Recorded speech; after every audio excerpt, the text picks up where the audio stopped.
Bismillahirrahmanirrahim. Assalamualaikum warahmatullahi wabarakatuh. Berita Al-Hijrah 1 Jamadil Awal 6 Disember. Bersama saya Al-Muhsin Muhammad Nur dan berikut tajuk utama malam ini. Tindakan pembangunan Bumiputera 2030, agenda memastikan tiada Bumiputera yang tercicir. Juga hasrat untuk makan malam bersama keluarga tidak kesampaian.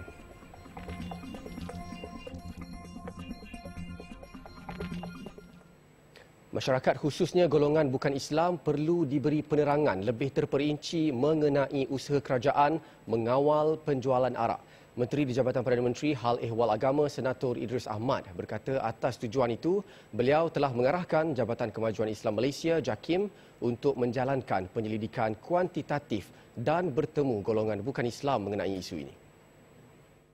Saya telah mengarahkan bahagian penyelidikan JAKIM untuk membuat penyelidikan secara dalam bentuk kuantitatif, berjumpa secara semuka dengan orang-orang bukan Islam terutamanya untuk mengkaji berkenaan dengan arak dan judi.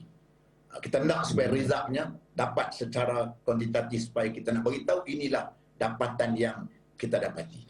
Menurut Senator Idris, isu penjualan arak adalah isu sejagat yang juga terkait dengan akhlak dan moral. Malah Akta Pengangkutan Jalan 1987 juga telah dipinda tahun lalu gara-gara meningkatnya kes memandu secara bahaya di bawah pengaruh alkohol. Namun malangnya, usaha kerajaan mengawal penjualan minuman memabukkan itu sering disalah erti sesetengah pihak. Dalam konteks kita tengok di Kelantan kita buat dalam konteks pengawalan. Di Terengganu kita lihat begitu juga. Maka Alhamdulillah baru ni pun di BKL cuba buat benda macam tu. Tapi malangnya apabila kita nak buat itu ada suara-suara yang membantah. Kononnya hak sekat, hak kebebasan, hak orang-orang bukan Islam nak minum bagai ini kita tengok baru nak kawal baru. Supaya nak didik, nak educate rakyat. Supaya ini pun kita tengok mendapat penentangan yang cukup dahsyat. Ini soal-soal macam Taliban, ini seolah-olah ekstremis. Senator Idris berkata demikian ketika ditemu bual dalam program The Amin Idris Show dengan topik Islam di Malaysia. Dalam temu bual lebih sejam itu, Senator Idris menjawab pelbagai persoalan mengenai isu semasa termasuk isu arak, judi dan LGBT. Sementara itu, susulan isu seorang pelakon Muslim yang berlakon di dalam siri bertemakan gay. Menteri di Jabatan Perdana Menteri Hal Ehwal Agama Senator Idris Ahmad menegaskan akan membawa isu tersebut kepada Suruhanjaya Komunikasi dan Multimedia Malaysia SKMM. Kalau perkara itu melibatkan soal kata filem tadi, insya-Allah kita panjangkan kepada pihak SKM supaya menyiasat benda itu berlaku. Kerana ini bertentangan budaya norma sebagai norma rakyat Malaysia, bukan norma baru ni, kita tak nak norma baru. Norma rakyat Malaysia yang tidak beretika lah. Semua agama pun tak boleh terima tentang konsep berkenaan dengan gay ni. Terdahulu tular di media sosial susulan seorang pelakon Muslim berlakon di dalam siri gay yang berjudul Stay Away From Me. Siri tersebut telah ditayangkan bermula semalam di aplikasi Temu Janji Gay dan penstreaman video. Tindakan Pembangunan Bumiputera 2030 TPB 2030 mengenal pasti 6 sasaran utama sebagai salah satu agenda bagi memastikan tiada Bumiputera yang tercicir. Perdana Menteri Datuk Seri Ismail Sabri Yaakob berkata antara sasaran yang ditetapkan termasuklah gaji upah pada kadar lebih RM5,000, pendapatan isi rumah pada kadar lebih RM18,000 serta pemilikan kediaman sebanyak 4.8 juta. Selain itu, sasaran lain yang ditetapkan ialah perusahaan Bumiputera sebanyak 20% kepada KDNK bernilai RM438 bilion, kadar pulangan aset kewangan per kapita pada nilai RM4,495 dan pekerja mahir seramai 3,248,920. Sasaran ini bakal dicapai melalui 7 aktiviti pertumbuhan ekonomi utama KEGA yang terdiri daripada pertanian dan komoditi, ekonomi digital, halal dan makanan, keuangan Islam 2.0, pengangkutan dan mobiliti lestari, pembuatan serta pelancongan. Tambah beliau, walaupun Bumiputera merupakan kaum majoriti, status sosioekonomi masih di tahap yang memerlukan peningkatan. Justru kerajaan komited dalam usaha meningkatkan pelibatan perniagaan Bumiputera dalam projek nasional berskala besar.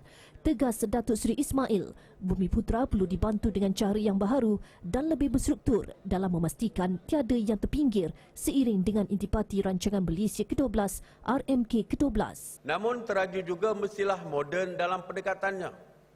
Dalam menjayakan agenda Bumiputera, teraju dan agensi pelaksana lain mestilah memastikan tadbir urus yang tertinggi dipraktikkan dan kualiti piawaian diutamakan. TPB 2030 mesti bermatlamat untuk melonjakkan kedudukan Bumiputera melalui merit dan daya saing. Datuk Seri Ismail Sabri berkata demikian berucap ketika melancarkan Hala Tuju 10 tahun Bumiputera di Ibu Negara. Kementerian Perumahan dan Kerajaan Tempatan KPKT optimis untuk memastikan kesemua 154 program perumahan rakyat PPR disediakan dengan kemudahan infrastruktur fiber optik sambungan terus ke rumah. Menterinya Datuk Sri Rizal Naina American berkata buat permulaan pemasangan wireless hotspots dijalankan di 36 PPR dan ia bakal memanfaatkan lebih 150,000 penghuni. 36 ini akan roll out immediately dan they will be fully roll out pada hari Khamis nanti. So pada waktu ini daripada 154 memang kita mula 36, namun saya nak maklumkan 80 PPR telah pun dibekal atau telah pun mempunyai kemudahan fiber. Manakala lebih kurang 50 lagi sedang dalam pembinaan dan selebihnya dalam perancangan. Dan untuk akan datang semua projek PPR perlu ada elemen fiber to the room. Dan ini telah terbukti di 2 PPR di Langkawi. Satu PPR mana? Kuah. Hulu Melaka dengan PPR Kuah. Datuk Seri Rizal American berkata demikian selepas melancarkan program jalinan digital negara Jendela PPR di PPR Bersepadu Senawang Negeri Sembilan petang tadi. Tambah beliau, program Jendela PPR menyediakan kemudahan komunikasi digital kepada rakyat melalui akses internet secara menyeluruh. Dengan adanya Wi-Fi hotspot di kawasan gunasama di PPR nanti, penduduk akan dapat menerima manfaat sewajarnya sekaligus meringankan beban mereka untuk mendapat sambungan internet bagi kegunaan seharian. Sempena tinjauan mesra keluarga Malaysia di perumahan tersebut, Datuk Seri Rizal American turut menyerahkan peranti mudah alih atau tablet kepada 20 pelajar sekolah, sumbangan daripada pihak Perbadanan Prima Malaysia, Prima. 90% daripada populasi remaja berusia antara 12 hingga 17 tahun sudah menerima sekurang-kurangnya 1 dos vaksin COVID-19. Menteri Kesihatan Khairy Jamaluddin Abu Bakar berkata menyifatkan pencapaian itu satu kejayaan penting. Khairy Jamaluddin menerusi ciapan Twitternya berkata peratusan itu merangkumi 2,830,449 remaja yang menerima 1 dos vaksin setakat 11.59 malam tadi. Sementara itu, mengikut data Kementerian Kesihatan menerusi laman COVID Now, 86.5% atau 2,721,784 daripada populasi remaja pula lengkap menerima suntikan vaksin COVID-19. Bagi populasi dewasa, sebanyak 22,722,055 individu atau 97.1% telah melengkapkan vaksinasi mereka, manakala 23,049,440 atau 98.5% lagi menerima sekurang-kurangnya 1 dos vaksin COVID-19. Khairy Jamaluddin dalam pada itu menggesa warga emas untuk mendapatkan segera dos penggalak. Sementara itu, dalam catatan berasingan, Khairy memaklumkan nilai RT iaitu kadar kebolehjangkitan di Malaysia kini menghampiri 1.0 semula dan mengingatkan orang ramai untuk meningkatkan langkah pencegahan. Hasrat seorang bapa untuk makan malam bersama keluarga tidak kesampaian selepas maut dilanggar sebuah motosikal ketika sedang melintas di Jalan Datuk Kumbar, Alustar. Dalam kejadian jam 9 malam itu, mangsa Zahari Hashim, 74 tahun, dikatakan baru membeli makanan di sebuah kedai makan yang terletak di hadapan lokasi kejadian. Ketika itu, mangsa dikatakan hendak melintas jalan menuju ke arah kenderaannya yang diletakkan di seberang jalan untuk pulang ke rumahnya di Taman Nuri. Ketua Polis Daerah Kota Star, Assistant Commissioner Ahmad Syukri Mat Ahir berkata, kemalangan dipercayai berlaku ketika motosikal yang ditunggangi seorang lelaki dari arah Dergajaya menghala pusat bandar merempuh mangsa. Akibat rempuhan itu, mangsa terseret lebih 5 meter sebelum terjatuh di atas jalan dan maut di lokasi kejadian. Kes disiasat mengikut Seksyen 41-1 Akta Pengangkutan Jalan APJ 1987. Mayat mangsa kemudian dihantar ke Jabatan Forensik Hospital Sultanah Bahiyah untuk tindakan lanjut. Pelajar 14 tahun terlibat 10 kes pecah kedai.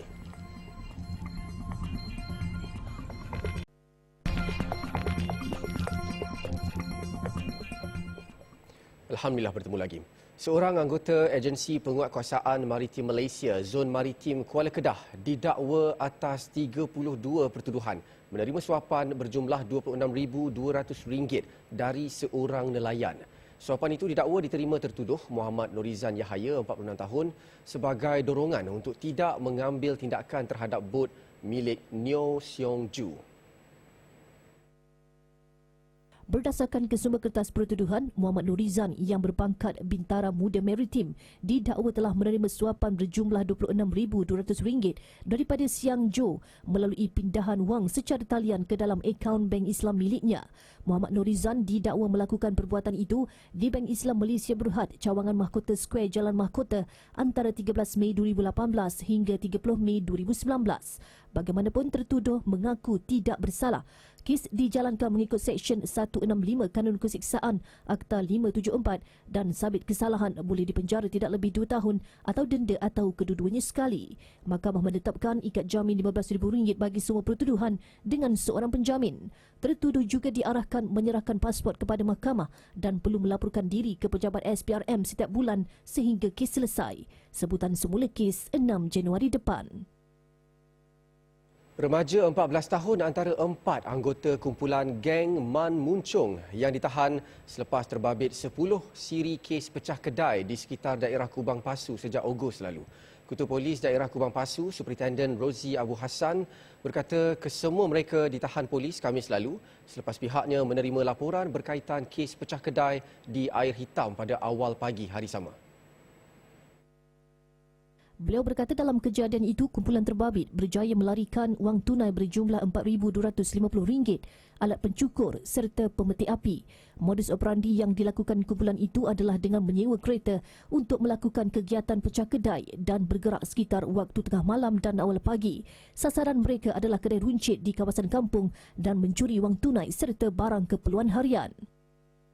Modus operandi kumpulan ini iaitu memecah masuk kedai dengan mencabut fuse elektrik di luar kedai tersebut. Tujuannya adalah untuk mengelak perbuatan mereka daripada dirakam oleh CCTV. Kemudian mereka masuk melalui pintu ataupun tingkap yang telah diumpil di kedai tersebut. Turut dirampas sepasang sarung tangan, 5 buah telefon bimbit pelbagai jenama, sebuah kereta perdua Myvic labu yang dipercayai disewa untuk melakukan kegiatan itu. Pemeriksaan di rumah salah seorang suspek juga turut menemui sebatang besi kuku kambing, satu pemotong besi dan pemutar skru yang dipercayai digunakan untuk melakukan jenayah pecah kedai. Jelas Rozi hasil semakan pelajar tingkatan 2 di salah sebuah sekolah di Kubang Pasu itu tidak memiliki rekod jenayah, manakala 3 daripadanya mempunyai rekod jenayah lampau berkaitan dadah, pecah rumah dan curi kenderaan. Kesemua suspek direman 5 hari bermula semalam sehingga Khamis ini untuk membantu siasatan. Kes disiasat mengikut Seksyen 457 Kanun Kesiksaan. Demi kesejahteraan dan kemudahan rakyat di kawasan pedalaman, 11 pos kawalan PGA di Sabah dan Sarawak dinaik taraf sebagai balai polis. Sebagai permulaan, naik taraf fungsi itu melibatkan 9 pos kawalan di Sabah dan 2 di Sarawak.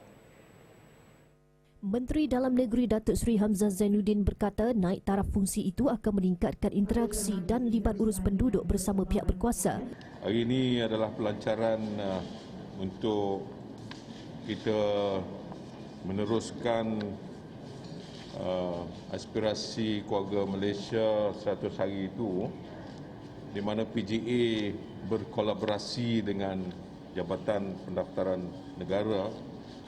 Fungsinya kita naikkan sebagai balai polis juga di 11 pos. Tadi saya dah beritahu bahawa ada 14 jumlah laporan yang kita terima dalam masa 2 minggu.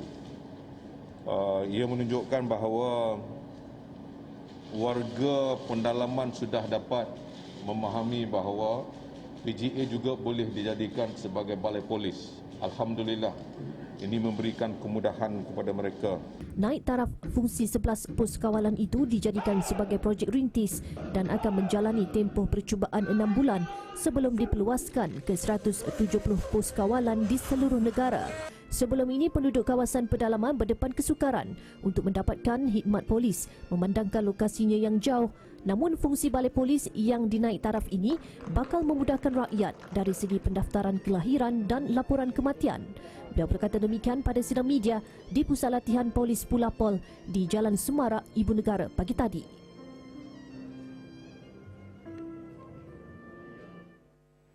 Baik, keputusan mengenai kos dan kuota terbaharu ibadah haji akan diketahui awal tahun depan. Menurut Menteri di Jabatan Perdana Menteri, Senator Idris Ahmad, keputusan tersebut bakal dibuat selepas dibentangkan di dalam Majlis Mesyuarat Jemaah Menteri. CEO kita berbalik dengan pengarah haji, balik insya-Allah. Benda tu belum lagi diputuskan, kebetulan Menteri Haji itu baru saja dilantik.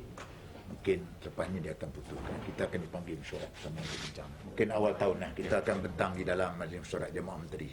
Jelasnya meskipun akan berlaku sedikit kenaikan kos, namun subsidi akan terus diberikan kerajaan.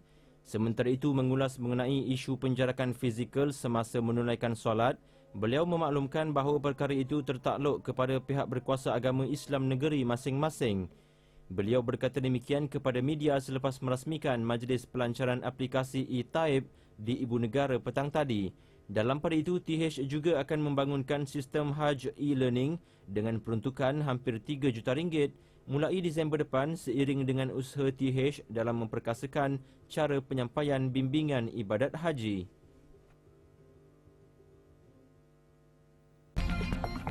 Gunung Semeru meletus lagi.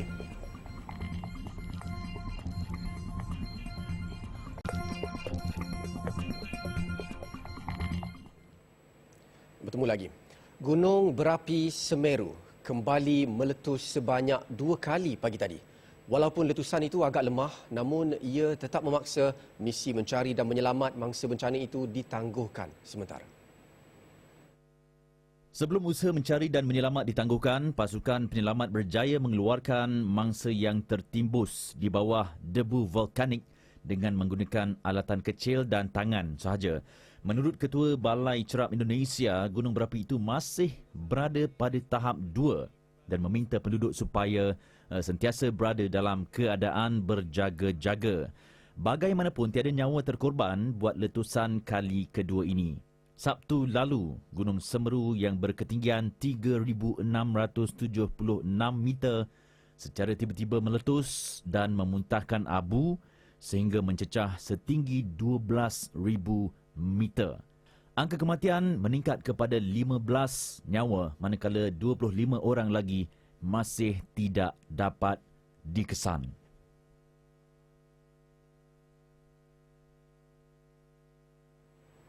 Tujuh lagi mangsa maut ditemukan anggota pasukan penyelam susulan insiden sebuah bas dihanyutkan arus deras di Sungai Anziu, Kenya semalam. Ia sekaligus menjadikan jumlah korban akibat tragedi itu mencecah lebih 30 mangsa. Bas berkenaan dilapor membawa kumpulan koya gereja dan beberapa penumpang lain ke satu majlis perkahwinan di daerah Kitui sebelum dihanyutkan dan tenggelam dalam arus deras ketika pemandunya cuba melalui sebuah jambatan yang telah dinaiki air. Kira-kira 12 penumpang berjaya menyelamatkan diri manakala kebanyakan mangsa lain gagal berbuat demikian. Gubernur Kitui, Charity Ngilu berkata 31 mayat telah ditemui sejak Sabtu lalu. Namun angka korban dijangka meningkat susulan operasi mencari dan menyelamat diteruskan. Setakat ini belum dapat dipastikan jumlah sebenar penumpang bas malang itu ketika dihanyutkan dalam sungai Anziu yang terletak kira-kira 200 km dari ibu kota Nairobi.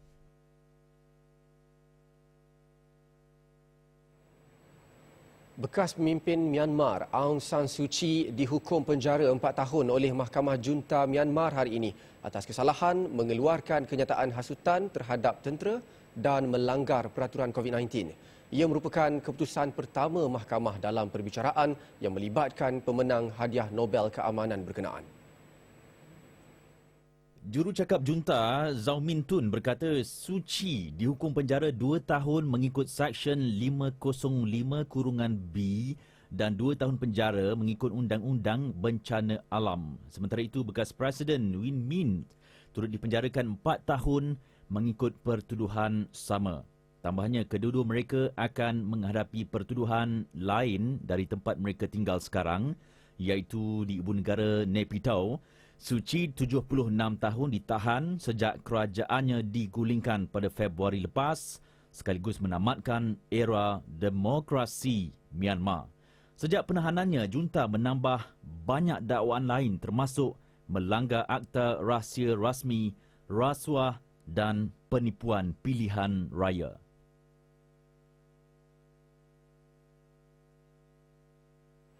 Thailand merekodkan kes pertama varian Omicron. Varian baru tersebut dikesan melalui seorang warga Amerika Syarikat yang melakukan perjalanan dari Sepanyol bulan lalu. Lelaki berusia 35 tahun tersebut tiba di negara Gajah Putih itu pada 29 November lalu dan dikesan positif menerusi ujian RT-PCR. Dia bagaimanapun tidak menunjukkan apa-apa simptom. Pengesanan ini menjadikan Thailand negara ke-47 menemui varian terbaru itu. Menurut Ketua Pengarah Jabatan Kawalan Penyakit Thailand, pihaknya telah menjalankan ujian saringan kepada kontak rapat lelaki itu dan ia menunjukkan keputusan negatif. Thailand tidak menerima masuk pelancong dari 8 buah negara Afrika termasuk Botswana, Eswatini, Lesotho, Malawi, Mozambik, Namibia, Afrika Selatan dan Zimbabwe susulan kebimbangan mereka terhadap varian terbaru ini.